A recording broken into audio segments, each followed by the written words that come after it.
Hey guys, how's it going? Hope you're doing well. My name is Crown, and today I'm going to read you some very interesting stories that I hope that you're gonna love. And now, without further ado, let's go!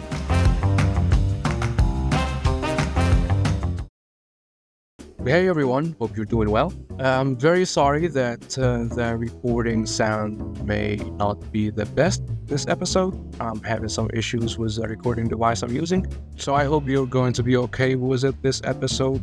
I promise it'll be fixed by tomorrow at max. Thank you again, and have a good day.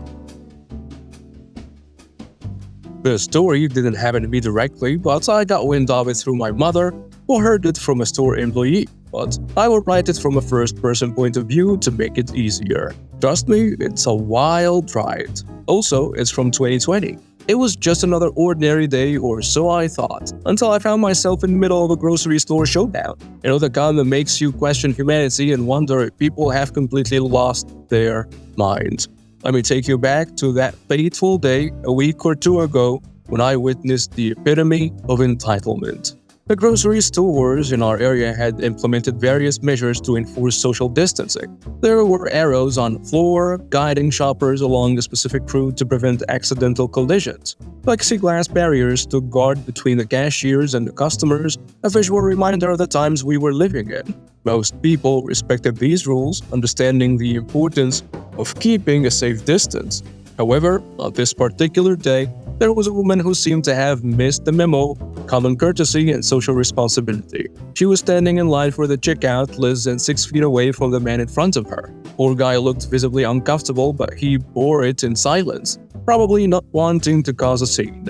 I can only imagine the stress building up in him as this oblivious woman continued to breach the invisible bubble of personal space. It was as if the concept of social distancing was lost on her, or maybe she just didn't care. Either way, trouble was brewing, and I was about to hear the tale unfold from the perspective of those who were there to witness it firsthand.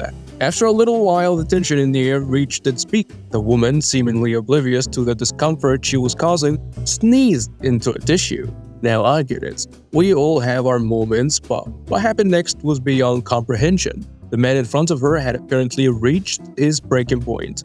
He turned around, probably mustering every ounce of patience left in him, and he asked her very politely to move a little farther away. He just wanted some space. A simple request considering the circumstances. Little did he know that he was about to become the target of a grocery store psychopath. The entitled woman, clearly unfazed by the idea of respecting personal boundaries, did the unthinkable. She, in her moment of insanity, threw her used tissue at the poor guy. I mean, who does that? It's mind-boggling how some people can escalate a situation to such absurd levels. I can only picture the shock on the man's face as he dodged the incoming tissue missile. The entire checkout area must have gone silent for a moment, with everyone processing the sheer audacity of the entitled woman's actions. But the drama didn't stop there. The cashier, a poor soul caught in the crossfire of grocery store chaos, had no idea how to handle the situation. Can you blame her? I mean, it's not every day you witness someone throw in a used tissue as if it were a protest banner. Sensibly, she did the only thing she could think of. She called for reinforcements. The manager, the unsung hero of the grocery store drama, swiftly arrived on the scene. Instead of attempting to reason with the entitled woman, the manager decided to take decisive action. He ordered the evacuation of the entire store, shutting it down, and trapping the grocery store antagonist inside until the police could arrive. Can you imagine the chaos that ensued? Shoppers scrambling to exit, confused and bewildered by the abrupt evacuation. I bet some of them thought the zombie apocalypse had finally begun. Meanwhile, the entitled woman, blissfully ignorant of the mayhem she had caused, was now confined within the walls of the very store she had disrupted. The police arrived, and I can only assume the entitled woman received a stern talking to, if not a more serious consequence. Assault, I believe, was a charge she faced. Assault over a tissue. It's both absurd and disturbing how people can let their entitlement lead them down such dark path. Quarantine, it seemed, was bringing out the worst in some people. It's as if the stress and uncertainty of the times were turning ordinary folks into entitled maniacs. ready to throw tissues and disrupt grocery store peace. Okay, so this one is going to be a little different than what most of you are used to. I work on the West Coast running my own business as a cybersecurity consultant. I'm 35 and have been in this business a very long time. I have around 10 employees, however, the one we just hired is a special case. Very special. She's one of the dumbest smart people I know, and her attitude says she graduated with honors from an Ivy League school, and that means she owns you. Since I'm the owner of the business, I leave most duties to my senior security engineers, so she has probably only seen me a few times in the 3 months she's worked for me. I was out shopping for supplies in the office and I decided I was going to stop by my local Sam's Club for some lunch. I used to work there when I was in my early 20s and I was friends with the now manager of the specific store while we were cashiers together. It's worth mentioning that since I was heading to the office after this, I was dressed in my formal business attire. I promise it comes into play later. The Sam's Club cafe has some of the best food in my opinion for the price that they offer. I finish my food and have a chat with the manager friend of mine. The manager leaves to go do some manager things and I go to throw away my paper plate that was provided to me for my pizza when I start hearing screaming coming from the cafe counter, which isn't even 10 feet away. I look over to see what is happening. What do you mean you're out of frozen yogurt? Do you idiots ever keep anything stocked? This was a common thing to happen in the summertime since everyone loves their frozen yogurt. Karen looks at me and rushes over. Manager, you're going to do something about this. I want that witch fired right this instant. He was rude and called me a witch for asking for frozen yogurt. I don't work. She cuts me off before I could continue, but it was then that I started to realize she looked familiar. I don't care. You will fire this little brat right now or I'm contacting corporate over this. After that, it clicked. She's my employee. I can't do anything for you because I don't work here. I thought about telling her, but I wanted to see where this goes. Karen jabs her finger into my chest as hard as she can. She twists it. Listen, you R-word. I don't know who you think I am, but I'm a league smarter than you. The only reason you work here is because you're a reject who couldn't finish college. I almost busted out laughing at that comment, but I composed myself. At this point, the actual manager, my friend, comes running over and asks what's wrong. Before I could explain, Karen stepped in. He, pointing at me, assaulted me and verbally abused me while refusing to fire this employee, the girl behind the cafe counter, who at this point looked visibly horrified.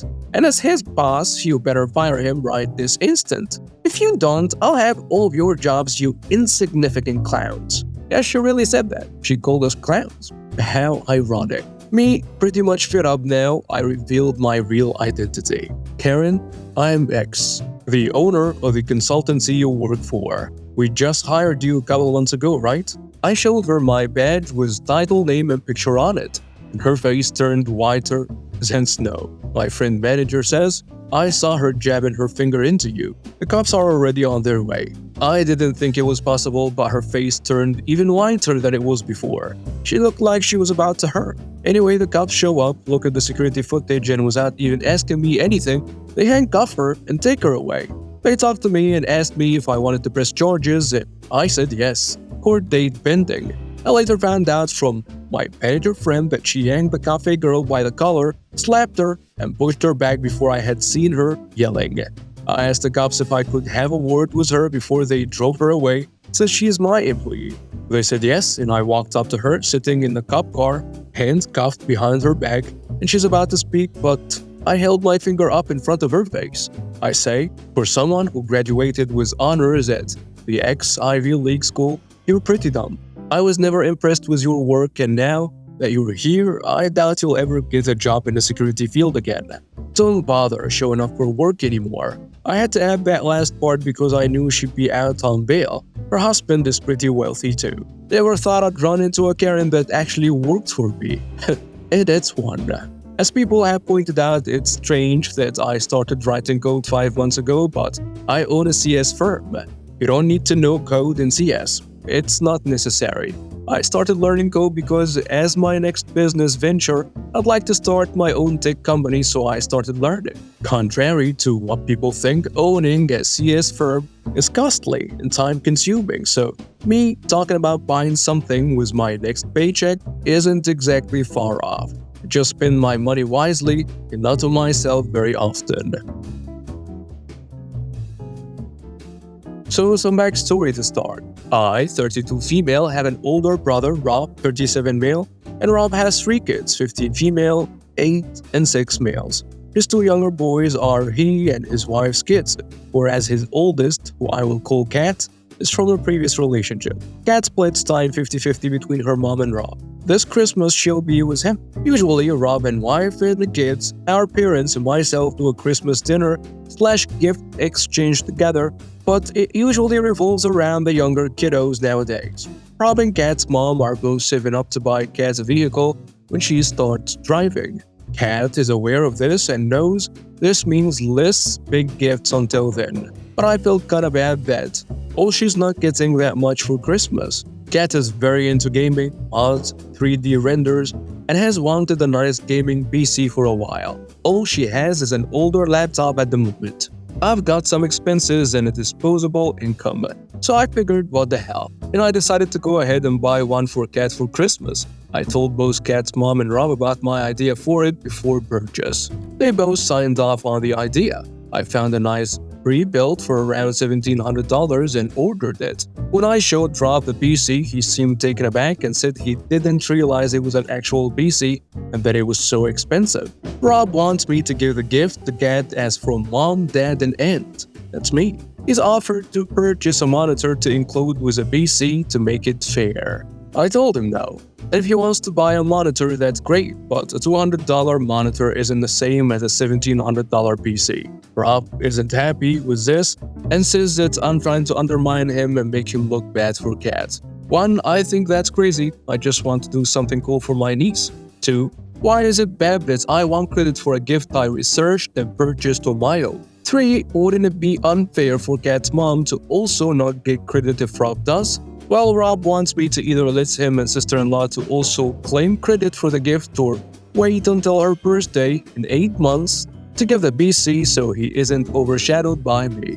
My parents say that I should just acquiesce since Kat is his daughter and it's not that big of a deal anyways. Am I the jerk if I say no again? And now some comments on the post. Someone saying, I would do a malicious complaint. Don't give her the gift now, leave only a secret ticket. A special gift will be delivered to you in 10 days. After those days, give her the BC to leave at her mom's house. As your brother is kinda acting entitled, I would be sure that he won't let his other children use it as well and mess something up. Tell her it's her birthday present in advance. Not the jerk. If my brother decided to overshadow my gift to make my child happy, I certainly wouldn't stop him. Another commenter adds, not the jerk. Kat knows her parents are saving up for her vehicle. Waiting until her birthday, when I assume she's getting her car, only means that Rob wants to be sure to overshadow you for both occasions. Ridiculous. The third commenter goes with, not the jerk. If someone buys our daughter a gift, no matter the cost, we always give them huge thanks. We would never take credit for a gift we didn't get. I tell my daughter how lucky she is to have someone who loves her so much. It's not always about mom and dad being the best at everything all the time. A fourth commenter seals it with, not the jerk. You're definitely not the jerk at all. But it's completely understandable for a parent to be concerned about such a large gift. In my opinion, this should be something they are 100% on board for before giving it. Which was exactly your instinct when you checked first, even though he didn't fully comprehend. You're stuck between a rock and a hard place. I sympathize and urge the importance of getting parental consent for something so big. Maybe he needs more time to process. Maybe it simply isn't an appropriate gift at this time. Personally, I wouldn't feel comfortable making that decision for a parent. And also, it's totally valid for you to not want to split the gift. And now we have reached the end of today's stories. Thank you for watching and see you next time.